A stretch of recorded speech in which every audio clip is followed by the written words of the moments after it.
Il n'y a personne qui soit né sous une mauvaise étoile. Il n'y a que des gens qui ne savent pas lire le ciel. Je voulais commencer cette conférence avec cette citation du Dalai Lama que j'aime beaucoup. Peut-être cela vous aidera-t-il au cours de cette année 2025 si vous rencontrez des difficultés. Bonjour à tous, j'espère tout d'abord que vous allez bien. J'aimerais vous remercier pour l'intérêt que vous avez porté à la conférence sur l'éveil et je vous remercie bien entendu pour tous vos commentaires, je les ai lus tous. Merci infiniment pour vos partages de vie. Alors, avant de commencer cette conférence, mon plus grand souhait pour vous pour l'année 2025 est que vous vous connectiez de plus en plus à votre être divin. Cela peut être progressif ou soudain. La plupart du temps, c'est progressif pour nous tous. Et nous avons la chance de vivre une époque qui est à la fois très difficile et formidable, unique aussi dans l'histoire de l'humanité, puisque l'être humain, plus que jamais, sera invité à se relier à son être divin. Alors voilà mon vœu le plus cher pour chacun d'entre vous. Cela prendra les formes, bien sûr, que cela prendra, différent pour chacun, mais toujours ajusté à notre chemin de vie. J'aimerais justement, dans le cycle de conférences qui suivront sur cette chaîne, vous parler sous différentes manières de notre accès à notre moi supérieur ou de notre fusion avec notre esprit. Cela prend des dénominations différentes selon les époques, les traditions, les courants spirituels actuels, mais il s'agit bien toujours du même processus. Comme je vous le disais, si ces approches peuvent être différentes, ainsi que les mots pour le dire, il y a un processus qui doit se produire et c'est ce que l'on appelle le lâcher-prise ou l'abandon au divin. Et ce n'est pas quelque chose que nous pouvons faire nous-mêmes. Car quand il y a abandon, la personne n'est plus là. Mais nous pouvons nous mettre dans les bonnes dispositions afin que cela advienne ou pas. Ça n'est pas véritablement de notre ressort. Car comme je le dis souvent, la porte est étroite, mais nous vivons une époque où nous avons cette chance unique de vivre en nous le souffle de l'esprit. Alors, pour commencer, je n'ai pas choisi le plus facile, dans le sens où il me semble que ce que je vais vous proposer aujourd'hui ne parlera pas au plus grand nombre. Mais franchement, je ne demande qu'à être surprise et je ne suis que mes appels. Vous voyez, je commence pas à réfléchir en me disant oui, mais est-ce que... Non, bon, je sens, vraiment, j'ai envie de le faire, je le fais. En effet, je vais vous parler d'une femme qui est arrivée à moi de par les siècles. Suite à un choc énorme émotionnel, j'ai d'ailleurs à ce moment-là rencontré trois amis qui m'ont permis de mettre des mots sur ce que je vivais. Alors, il y a Rumi, grand poète soufi du XIIIe siècle, Bernard de Montréal, éveilleur de conscience qui a laissé un apport exceptionnel, et Marguerite Porret, Biguine du Moyen Âge. Tous les trois, vous imaginez bien, dans un genre totalement différent. Ils sont apparus dans ma vie et même si de loin je les connaissais plus ou moins, sauf Marguerite Porret, mais pour la première fois, ils me parlaient vraiment. Et aujourd'hui, c'est de Marguerite Porret dont je vais vous parler et de son œuvre, Le miroir des âmes simples et anéanties. Alors, surtout n'ayez pas peur, hein. Parce que c'est vrai que c'est des mots qui, tout de suite, on se dit non, non, non, ça m'intéresse pas, mais vous allez voir. Donc, elle est née vers 1250. Elle a proclamé haut et fort, on ne s'approche pas de Dieu, on le devient. Je suis Dieu de par la nature divine. Quelle audace, n'est-ce pas? Elle ose abolir la frontière entre l'homme et le Créateur. Aussi a-t-elle fini brûlée sur le bûcher, place de Grève à Paris, condamnée comme hérétique. Elle voulait que Dieu, que son prochain plutôt, trouvât Dieu à travers ses paroles. Et Marguerite a fait l'expérience d'une présence, d'une fusion. Elle a écrit à mes yeux une œuvre remarquable et qui est très peu connue. Et pourtant, il se trouve qu'elle peut s'adresser à nous aujourd'hui, à sa manière. Je me suis dit, en tout cas, qu'une telle œuvre d'une telle qualité et si vibrante ne peut pas rester inconnue. Alors bien sûr, ici et là, on retrouve la marque de son temps, le sceau d'une certaine spiritualité, d'une manière de le vivre. Mais il y a aussi cette ardeur dans son langage, cette vibration, cette volonté de nous montrer le chemin par tous les moyens possibles, en tout cas le sien. Et cette rencontre avec Marguerite a été pour moi si puissante, si révélatrice, que je ne pouvais que la partager. J'ai senti une flamme monter en moi et un appel incessant à vous faire découvrir cette femme absolument admirable, quasi méconnue. Je pense que nous pouvons la rencontrer à un certain niveau de conscience. Deux de ses contemporaines sont plus connues, Mechtilde de Magdebourg et Hadwige d'Anvers. Toutes trois appartiennent à un mouvement appelé Biginal par les historiens. Dans une première partie, je vais donc vous parler du contexte de la vie dans laquelle a évolué Marguerite Porrat, même si on sait très très peu de choses sur elle.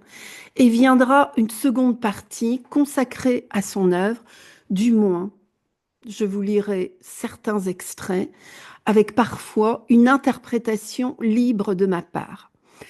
Et merci évidemment à tous ceux qui se sont penchés sur Marguerite Porrat et qui permettent à cette conférence d'exister. Alors écoutez, soyez ouverts, soyez curieux, ne dites pas c'est du Moyen Âge, ça ne m'intéresse pas. Regardez, j'ai derrière moi un tableau d'un peuple galactique que m'a offert mon fils. L'un n'empêche pas l'autre. Et de tout temps, il y a eu des âmes extrêmement évoluées qui ont sillonné ce monde. Ce que j'aime chez Marguerite, et qui peut nous la rendre accessible, c'est qu'il n'y a pas de stigmate, d'extase, d'illumination. Vous voyez ce qu'il peut y avoir chez certains mystiques où, quelque part, là, on peut ne pas vraiment se sentir concerné. Non, il y a juste une âme qui dit qu'elle est achevée en amour par l'anéantissement en Dieu. Et ce mot peut faire peur. Pourtant, tant que nous sommes présents, tant que la personne est là, tant que le moi est là, la présence divine n'est pas. Et pour qu'elle soit, il faut que d'une manière quelconque, il y ait un anéantissement de la personnalité, du petit moi, de l'ego qui veut, qui sait. Nous y reviendrons. Aujourd'hui, on parle peut-être plus facilement d'effondrement, de basculement. Alors, Marguerite appartient à un mouvement, je vous l'ai dit, béguinal, qui a connu un très grand essor au XIIIe siècle. Il s'agit d'un courant spirituel à caractère laïque. Les femmes qui participèrent à ce mouvement refusèrent de renoncer à leur état laïque. Elles ne suivent aucune règle de la hiérarchie ecclésiastique. Elles ne sont sous l'autorité de personne. Elles vivent hors monastère et elles aident les plus démunis, les enfants, les vieillards, les malades. Elles vivent retirées. Certaines d'entre elles sont d'origine aristocratique, d'autres viennent de la bourgeoisie. Elles sont aussi souvent veuves de guerre, d'autres viennent de milieux plus populaires et ce mode de vie leur permet aussi de survivre. Elles sont plus ou moins cultivées, mais c'est surtout leur profondeur acquise à travers l'expérience qui leur donne une autorité percutante. Ce courant parcourt les Flandres, la Rhénanie, le nord de la France, Bruges, Bâle, Strasbourg, Cologne. C'est donc un mouvement qualifié de mystique dont les femmes sont la figure de proue. Toujours est-il qu'elles pensent par elles-mêmes. Elles échappent au formatage ambiant qui s'étend tel une main de fer. Elles sont donc beaucoup plus libres pour s'exprimer et revendiquent une spiritualité personnelle, même si le danger rôde, car pour l'Église, si chacun se met à découvrir sa propre voie, on est face à un anarchisme généralisé. Pour Marguerite, l'âme libre est soumise à la volonté d'amour. Elle montre que plus on s'approche, plus on se transforme, plus on est libre. Et sa parole est insupportable pour l'Église. D'autant plus qu'à l'époque, la femme ne peut être que passive, écouter le sermon des autres. Elle outrepasse donc ses droits et, crime absolu, elle rivalise avec le clergé sur des thématiques pointues d'ordre théologique, ce qui était infiniment courageux et rare pour l'époque. Marguerite est née à Valenciennes, c'est une femme très savante, cultivée, extrêmement cultivée, intelligente, brûlante d'amour, mais pas illuminée, de mon point de vue, et c'est ce qui me plaît. C'est une grande lettrée, mais son savoir est embrasé par l'expérience, par une saveur intense qui n'est pas emplie d'exaltation, mais de vérité sereine, en tout cas pour elle, qui vibre haut. Et c'est ce qui nous intéresse. Son œuvre contient à la fois connaissance et amour. Elle a mené une vie exigeante, portée par une foi absolue. Et son expérience de Dieu, elle l'a acquise sur un chemin de haute solitude et d'intense amour, parce que cette solitude est inhérente à tous les cheminements spirituels. Sa culture prend sa source dans la théologie à laquelle elle a accès à son époque. Elle a lu les pères de l'Église. Il y a un arrière-plan gréco-platonicien avec Pseudo-Denis l'Aérophagite, Grégoire de Nice. On sent aussi énormément l'influence des romans de chevalerie, de ce qu'on appelle le fin amour, qui ont cours à l'époque. Et ça se sent vraiment dans la manière qu'elle a eue d'agencer son livre. Il y a une culture et une littérature courtoise. Mais ce qui frappe, c'est l'indépendance de sa pensée, qui est certes, on vient de le voir, nourrie d'une certaine culture, mais uniquement rendue au moulinet de son expérience unique. Elle écrira un premier livre sur l'être de l'affiné amour, qui fut brûlé à Valenciennes sur les ordres de l'évêque de Combray, et il fut interdit à Marguerite de diffuser d'autres livres et doctrines sous peine d'être jugée hérétique. Au regard de ce que je vous ai annoncé, vous avez déjà compris qu'elle récidivera avec son livre dont je vais vous parler.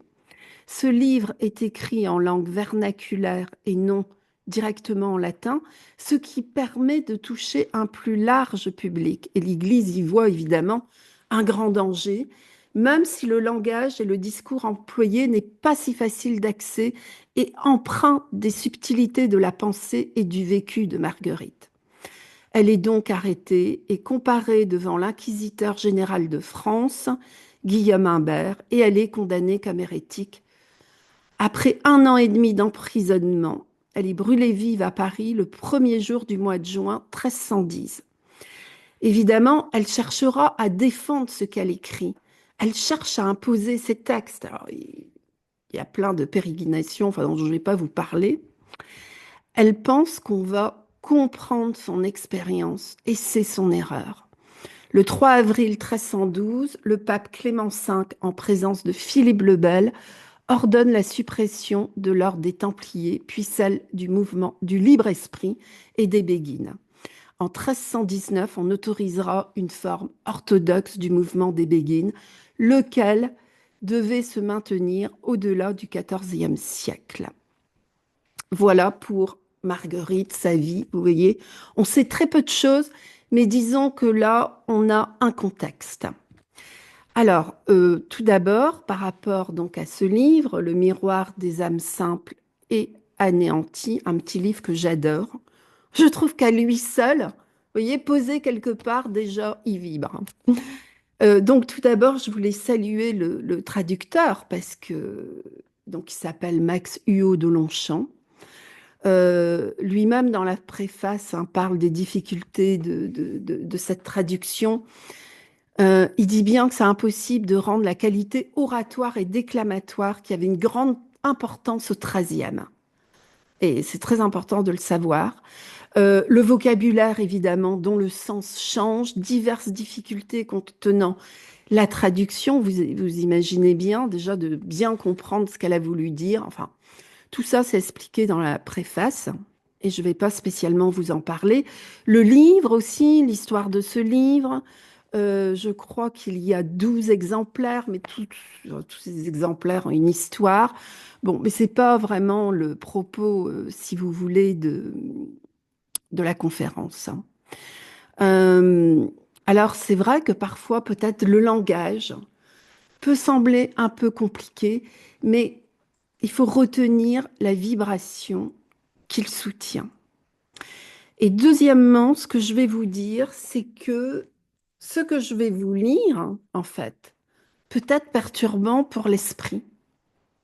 Aussi, ça s'adresse quand même aux personnes qui ont une soif d'une connexion profonde avec leur être divin. Vous voyez, si vous êtes dans le vouloir personnel, euh, je pense que ça vous intéressera pas trop. Quoi qu'on peut être dans le vouloir personnel, et c'est bien, parce qu'il le faut à un moment donné, et comprendre que ce vouloir, à un moment donné, il faudra qu'il cesse, hein. En tout cas, moi, ça a été mon cas. Plus jeune, il fallait que ce vouloir personnel, il fallait que je vois ce qu'il donne. C'était aussi important. Alors, le thème du miroir, hein, parce qu'il y a le miroir dans le titre, est très important au Moyen Âge. Alors, je dirais que, c'est pareil, hein, le thème du miroir, ça pourrait donner lieu à une conférence, enfin, c'est pas du tout mon sujet. Tout ce qu'on peut dire, c'est qu'elle nous tend avec ce livre un miroir. Elle renvoie le reflet de l'âme rendue à sa simplicité, qui ne veut que ce que l'amour veut et désire. Alors, l'amour, la raison, l'âme, la vérité sont dans ce livre personnifiés, c'est-à-dire qu'elle leur donne la parole. Il y a encore d'autres personnages, peut-être moins intéressants pour nous. Et tous ces personnages discutent entre eux, surtout l'âme et l'amour, la raison et l'âme. Et l'âme doit en quelque sorte expliquer à la raison ce qui lui est arrivé, comment cette fusion d'amour est possible. Alors, que nous dit Marguerite en ouverture de son livre? Alors, comme je vous ai dit, hein, je vais donner la parole à Marguerite. Que nous dit-elle en ouverture, hein, du livre, prologue? Alors, elle fait parler l'amour. Ô vous, actifs et contemplatifs, peut-être même anéantis par amour véritable, vous qui allez écouter quelques-uns des prodiges de l'amour pur, de l'amour noble, de l'amour élevé de l'âme libérée, vous qui allez écouter comment le Saint-Esprit a mis sa voile en elle comme en son navire, je vous en prie par amour, écoutez en grande application de cet entendement subtil qui est en vous et en grande diligence. Autrement, faute d'être ainsi disposés, tous ceux qui entendront cela le comprendront mal. Alors, c'est vrai que Marguerite emploie des mots qui nous font très peur aujourd'hui, ou dans le monde, le mot d'ordre, hein, quel qu'il soit, que ça soit dans le monde matériel ou aussi dans le monde spirituel, je le remarque, c'est qu'il faut devenir quelque chose. Il y a comme une injonction, c'est-à-dire que comme on est, ça va pas, hein, ça va pas, il faut vraiment devenir quelque chose. On est sommé de devenir quelque chose. Et elle, si vous voulez, c'est l'opposé. Euh, les termes d'anéantissement, de néant, mais on verra qu'ils sont toujours en lien justement avec l'amour, le plein, hein. C'est pour ça que je vous le dis tout de suite. Donc ces termes qui sont employés, qui peuvent nous faire peur, sont pour elle le passage de cette porte étroite. Néant, dit-elle, sans lequel je ne saurais être tout entière. La chute est si parfaite, elle est si parfaitement tombée qu'elle ne peut se relever de cet abîme. Le néant lui donne le tout. Donc le thème du désencombrement, du dépouillement est très important pour elle. Pour devenir une âme simple, il y a dépouillement, désencombrement d'elle-même, et elle ira même jusqu'à dire de l'idée même de Dieu. Et ça, vous voyez, au Moyen Âge, c'est extraordinaire. Mais ça s'applique à nous aussi. Se dépouiller de l'idée même de Dieu. Et pourquoi? Pourquoi se dépouiller de l'idée même de Dieu? En fait, parce qu'un homme conscient n'a pas besoin du concept de Dieu. Parce qu'il ne pense pas. Il est pure énergie.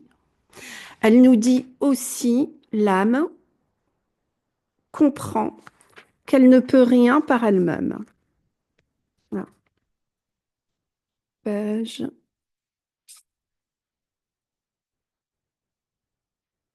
Alors, donc là, nous avons l'âme et l'amour qui parlent. L'âme. Au nom de Dieu, amour, je vous prie de dire ce que je vais faire, moi qui connais cela et qui connais les dons de la bonté de mon bien-aimé. Amour, je vais vous le dire, mais ne m'en demandez pas davantage. Et le mieux que je puis vous dire, c'est que si vous connaissez parfaitement votre rien, vous n'allez rien faire. Et ce rien vous donnera tout. Mais si vous ne pouvez venir à connaître parfaitement votre rien, lequel en vérité est tout ce qui vous est propre, il vous faut alors faire quelque chose et du mieux que vous le pourrez. Faute de quoi, vous retomberiez de ce que vous avez conçu en votre esprit. Si Dieu vous a transformé en lui, vous ne devez pas pour autant oublier votre néant, c'est-à-dire que vous ne devez pas oublier qui vous étiez lorsqu'il vous a créé au début et ce que vous seriez s'il avait considéré vos œuvres et qui vous êtes et seriez s'il n'y avait en vous ce qui est de lui. Donc, l'âme, rien, elle ne veut rien. Mais elle dit aussi, dire cela semble bien étrange à ceux qui attendent de gros revenus du rendement de l'amour. Ces gens-là sont si aveugles qu'une chose grande leur semble petite. Et en fait, ce qu'elle nous dit, c'est que le secret est tellement bien caché. Qui c'est qui irait chercher la perle dans le rien? Personne. Dans ce fond du fond. D'ailleurs, dont parlent, comment dire, tous les mystiques. Dans ce elle, elle ne parle pas, je ne sais pas, je crois que j'ai pas trop vu le mot vide, mais elle parle plus elle emploie plus le mot néant, et parce que c'est là que se trouve la clé pour rencontrer le tout. Et en l'occurrence, elle donc parle de l'amour, qu'elle va aussi ici et là personnifier. Vous savez, à l'époque, on parle elle va parler de son fiancé ou de son amoureux. Alors, en ce qui concerne Marguerite, son hérésie fondamentale, c'est que pour elle, il n'y a pas à se focaliser sur la pratique des vertus, mais uniquement sur l'intimité de la rencontre. Alors, on sait qu'il y a toute une doctrine autour des vertus, la foi, l'espérance, la charité, la justice. En gros, moi je vous dirais, c'est une interprétation libre de ma part, mais les vertus, c'est donc l'âme disposée tout entière à faire le bien. Voilà. Et son anticonformisme est très difficile à supporter pour l'Église, car Marguerite a osé dire, vertu, je prends congé de vous pour toujours. J'en aurai le cœur plus libre et plus gai. Votre service est trop constant, je le sais. J'ai mis un temps mon cœur en vous, sans rien me réserver. Vous savez que j'étais à vous tout entière abandonnée. J'étais alors votre esclave. J'en suis maintenant délivrée. J'avais mis en vous tout mon cœur, je le sais. J'en ai vécu un certain temps en grand témoin. J'en ai souffert maints graves tourments, maintes peines endurées. Merveille est que, absolument, j'en sois vive échappée. Mais s'il en est ainsi peu manchot, de vous, je suis sevrée, ce dont je remercie le Dieu d'en haut. Voilà une bonne journée. J'ai quitté votre prison où j'étais en mains ennuis. Jamais je ne fus libre que séparé de vous. Votre prison ai-je quitté, en paix suis-je demeuré. Donc, comme je vous l'ai dit, on peut considérer que les vertus, c'est cette force morale avec laquelle l'être humain tend au bien. Alors, attention, quand Marguerite nous dit vertu, je prends congé de vous, c'est parce qu'elle les a appliquées à l'extrême. Elle explique qu'il faut quand même passer par cette voie d'ascèse, mais qu'en fait, quand elle a été explorée, elle n'est plus la voie. Et en fait, c'est ce que l'on remarque nous-mêmes dans nos vies. Ce que l'on appelait avant le bien, comme le sacrifice, le don de soi, aider les autres au détriment de soi-même, une tolérance trop grande, etc. Enfin bon, la liste est longue, hein. Que tout cela n'est plus d'actualité. Et ce que je vous dis, vous le savez très bien, c'est pas un concept, c'est quelque chose que nous avons vécu dans nos vies. Et si vous n'êtes pas aligné à votre être profond, vous pouvez parfois être dans ce qu'elle appelle les vertus, mais on vous montrera que vous n'êtes pas aligné. Aussi, vertu, je prends congé de vous. C'est un nouveau slogan. Ce que l'on appelait le plus grand bien devient l'impasse. Et donc, là où elle se trouve, elle est au-delà du bien et du mal. Et je dirais que la plupart du temps, justement, les vertus appartiennent encore à la personnalité qui cherche à faire le bien, et que c'est un passage totalement nécessaire. Hein. Mais à un moment donné, vertu, je prends congé de vous. Alors, à ce sujet, qu'est-ce qu'elle nous dit? Page 83.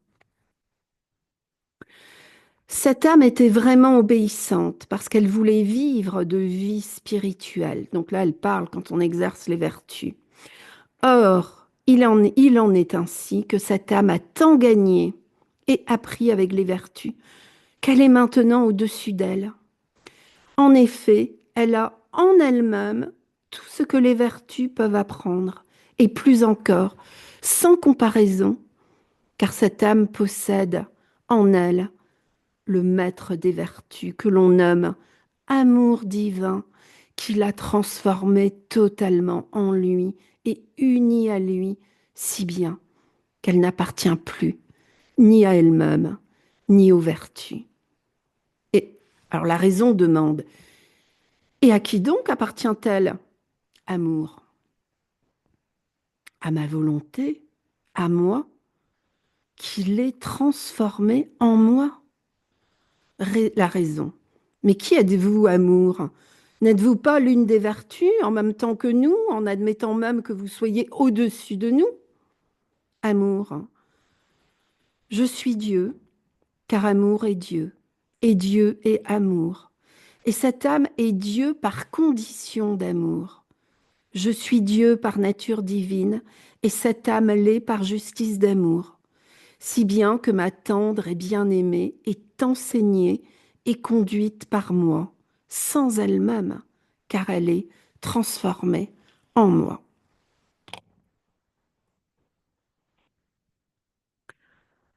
Alors, là, elle nous dit comment l'âme se réjouit d'avoir pris congé de la raison et d'autres vertus, au cas où on n'aurait pas bien compris. Hein.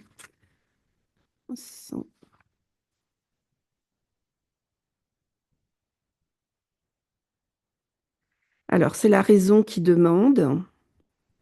Toutefois, dites-moi donc de quoi vous vous êtes le plus réjoui en vous-même. L'âme, Sire Amour va le dire pour moi. amour. C'est d'avoir pris congé de vous et des œuvres des vertus. Car lorsque cette âme fut investie d'amour, elle prit leçon à votre école en désirant les œuvres des vertus. Mais elle est maintenant si avancée et élevée en la leçon divine qu'elle commence à lire où vous finissez. Et cette leçon n'est pas mise en écrit par la main de l'homme, mais par le Saint-Esprit qui l'écrit merveilleusement. Et l'âme en est le parchemin précieux. C'est en elle que se tient l'école divine, à bouche close, et la sagesse humaine ne peut la mettre en parole.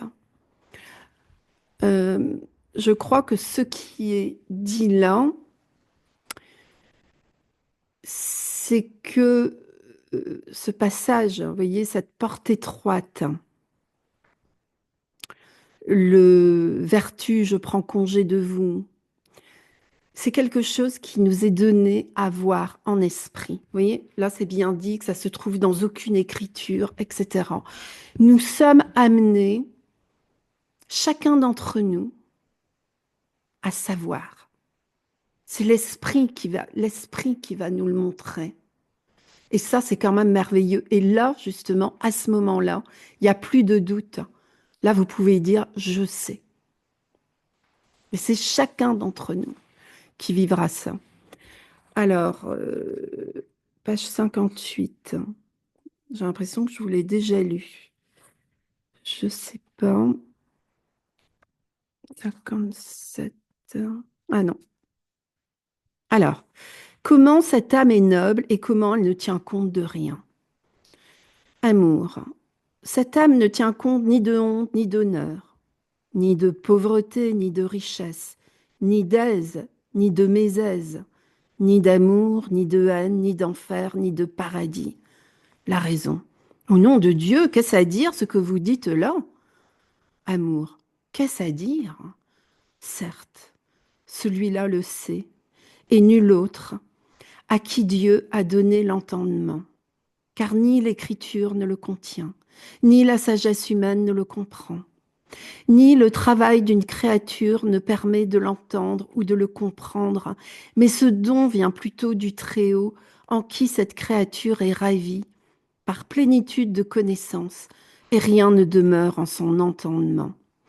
Alors, cette âme, devenue rien, possède tout, et pourtant ne possède rien. Elle veut tout et ne veut rien. Elle sait tout et ne sait rien. Raison.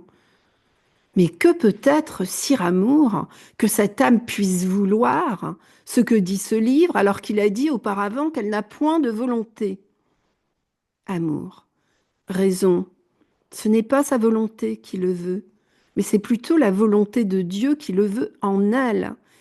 Car ce n'est pas cette âme qui demeure en amour, lequel lui ferait vouloir cela par quelque désir, mais c'est plutôt amour qui demeure en elle, lui qui a pris sa volonté, et c'est pourquoi il fait sa volonté par elle.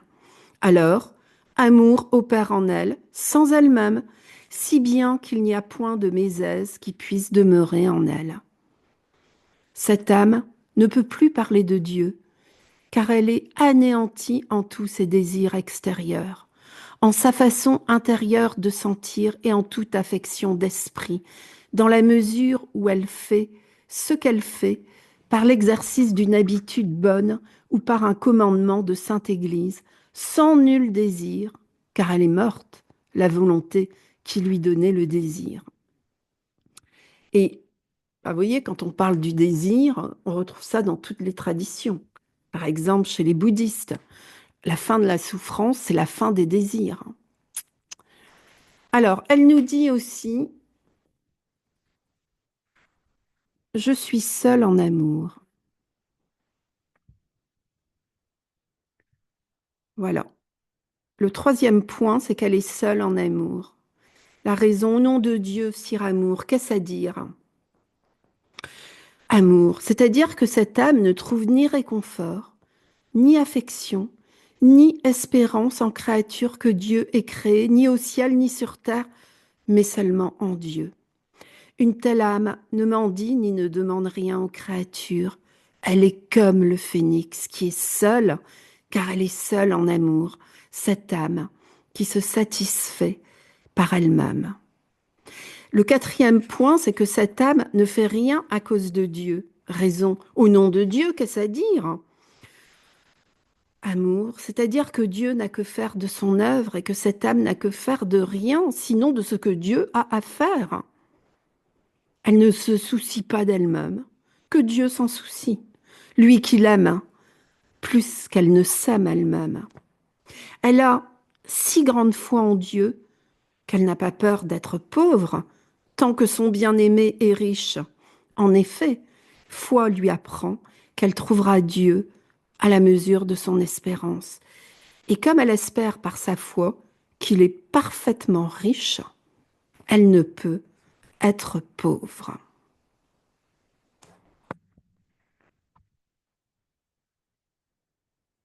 Hmm. Alors, le septième point, c'est qu'on ne peut rien lui enlever. Amour dit à ce sujet, ce que c'est là, mais que lui enlèverait-on? Assurément, on ne pourrait rien lui enlever, car celui qui enlèverait son honneur à cette âme, sa richesse et ses amis, son corps, son cœur, son corps et sa vie, celui-là ne lui enlèverait encore rien si Dieu lui reste. D'où il ressort que l'on ne peut rien lui enlever, quelque force que l'on y mette.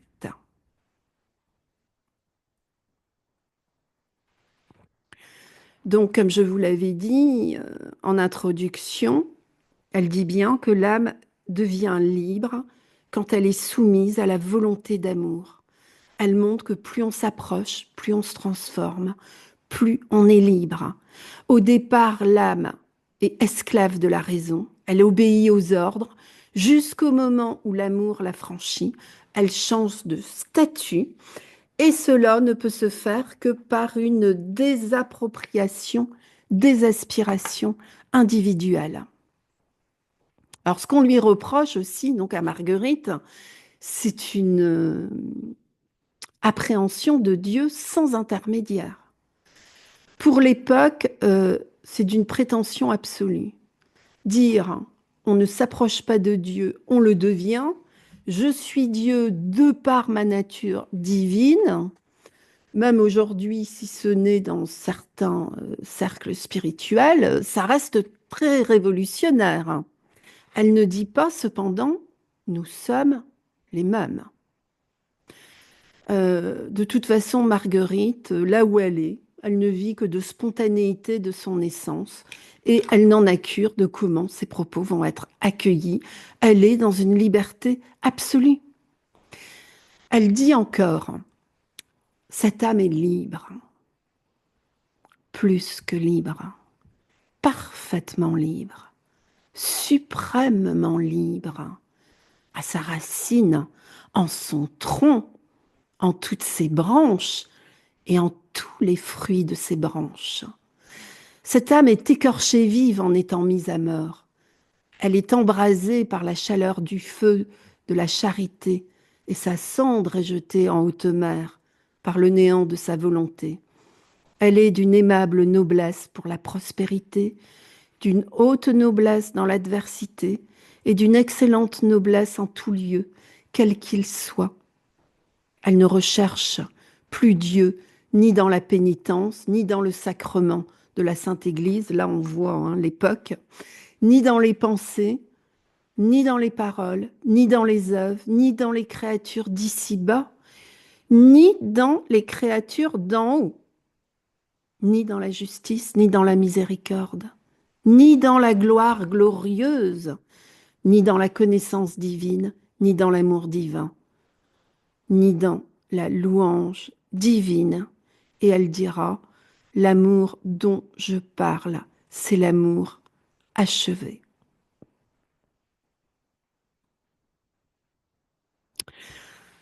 Alors, elle nous parle aussi des états, enfin, comme tous les mystiques, ils parlent d'états. Et en fait, je me suis laissé dire que ces états, eh bien, c'est aujourd'hui ce qu'on appelle les dimensions. Là, elle nous parle du cinquième état, page 124. Je suis bien à la bonne page, ouais. Comment les âmes anéanties sont au cinquième état? Je me suis laissé dire que ces états, c'est ce qu'on appelle aujourd'hui des dimensions. La raison lui dit, au nom de Dieu, mais que peuvent donc donner des âmes anéanties à ce point? Amour. Ce qu'elles peuvent donner, mais tout ce dont Dieu dispose. L'âme qui est ainsi n'a point péri, ni n'est égarée. Elle est plutôt dans les transports du cinquième état avec son amant. Là, elle ne fait point défaut, si bien qu'elle est souvent ravie au sixième état. Mais cela lui dure peu, car c'est une ouverture qui arrive comme un éclair. Elle se referme tout de suite, et l'on ne peut y demeurer longtemps. Et jamais on n'a rencontré un maître qui sut en parler. Par la paix de son opération, le ravissement qui déborde de cette ouverture, après qu'elle se soit refermée, rend l'âme si libre, si noble et si désencombrée de toute chose, aussi longtemps que dure la paix donnée en cette ouverture, que celui qui se maintiendrait en liberté après cette aventure se trouverait au cinquième état, sans retomber dans le quatrième. En effet, au quatrième, on a de la volonté, alors qu'au cinquième, on n'en a point. Et parce qu'il n'y a pas de volonté au cinquième état dont parle ce livre, état où l'âme demeure après l'opération de loin près qui la ravit, et que nous appelons un éclair semblable à une ouverture tout de suite refermée, personne ne pourrait croire qu'à l'extrémité de paix reçoit cette âme, sinon elle-même. Pour l'amour de Dieu, comprenez cela divinement, auditeur de ce livre.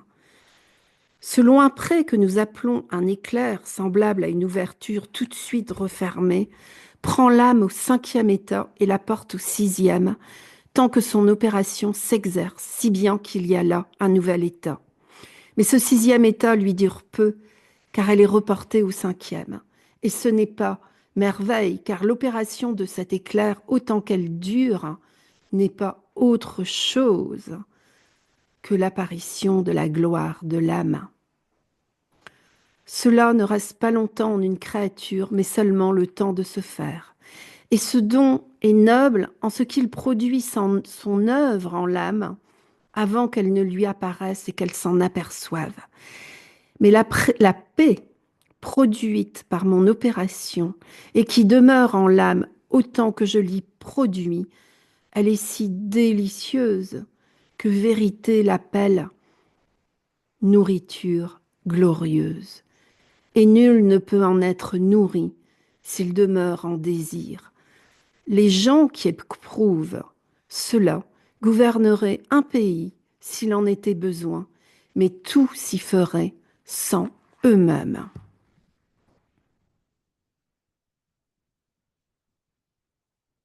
Alors, comment cette âme, ah non, ça je vous l'ai dit, la paix, et pour finir, je crois que c'est le dernier extrait que je vais vous lire, page 100, j'espère que vous êtes toujours là, page 198.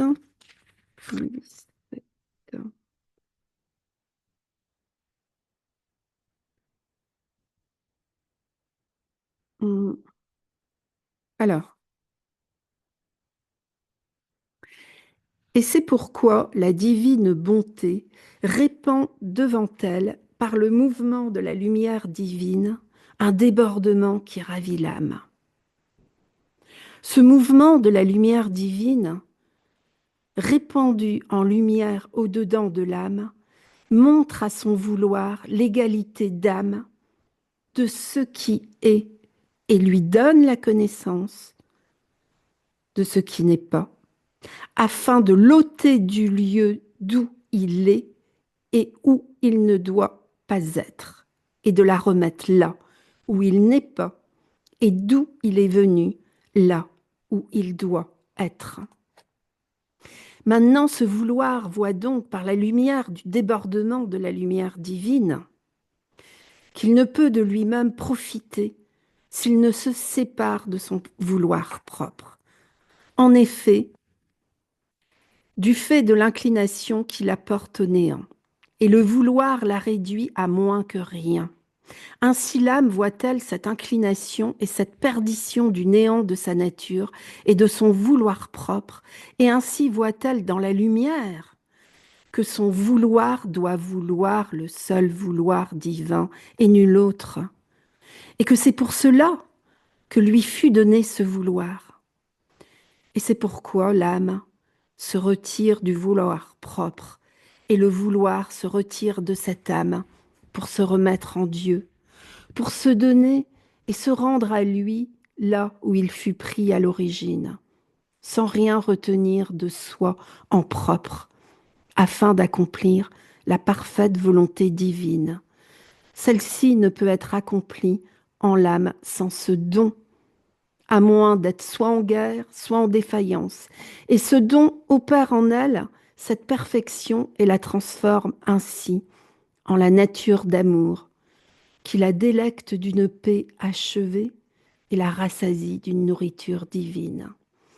Pour autant, elle n'a plus garde de guerroyer en sa nature, car son vouloir est remis, dépouillé là où il fut pris et là où il doit être par justice, alors qu'elle était toujours en guerre, tant qu'elle retenait en elle le vouloir, hors de son être. Voilà le dernier extrait du livre.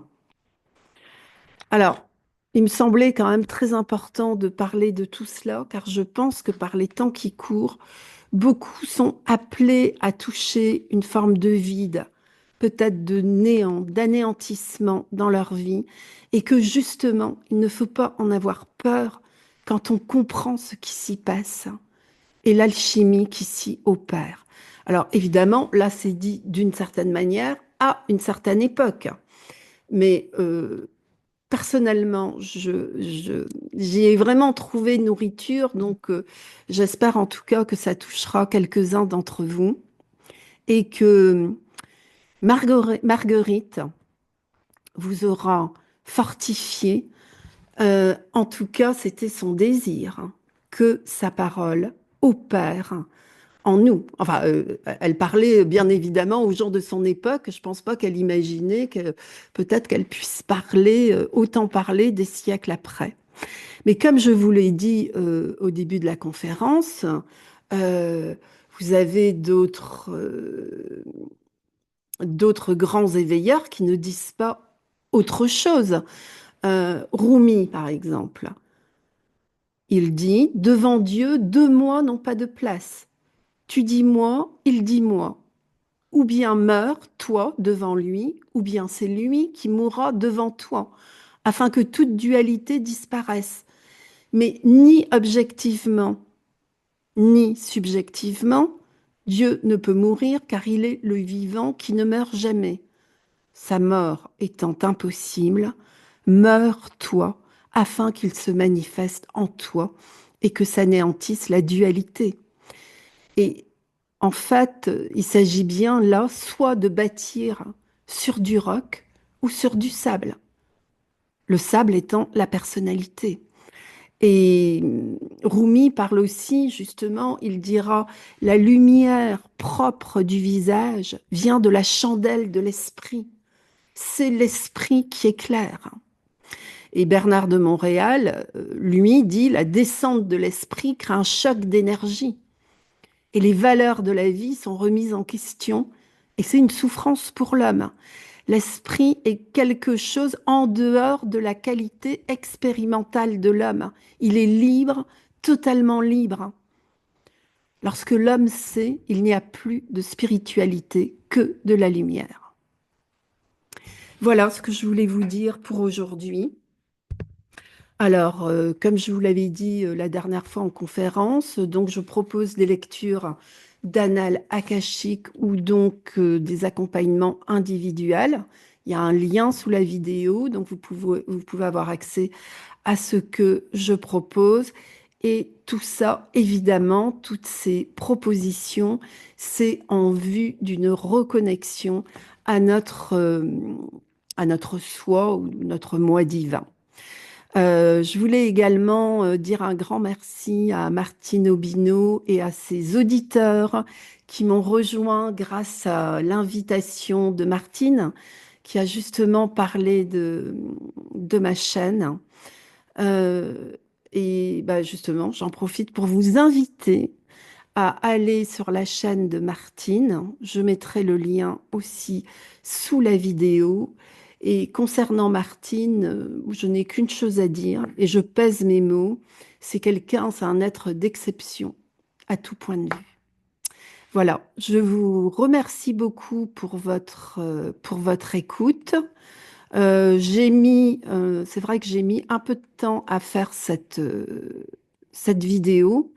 Je peux pas vous dire le rythme, justement, quel rythme, est-ce que c'est dans 15 jours, dans un mois, dans 10 jours, je ne sais pas.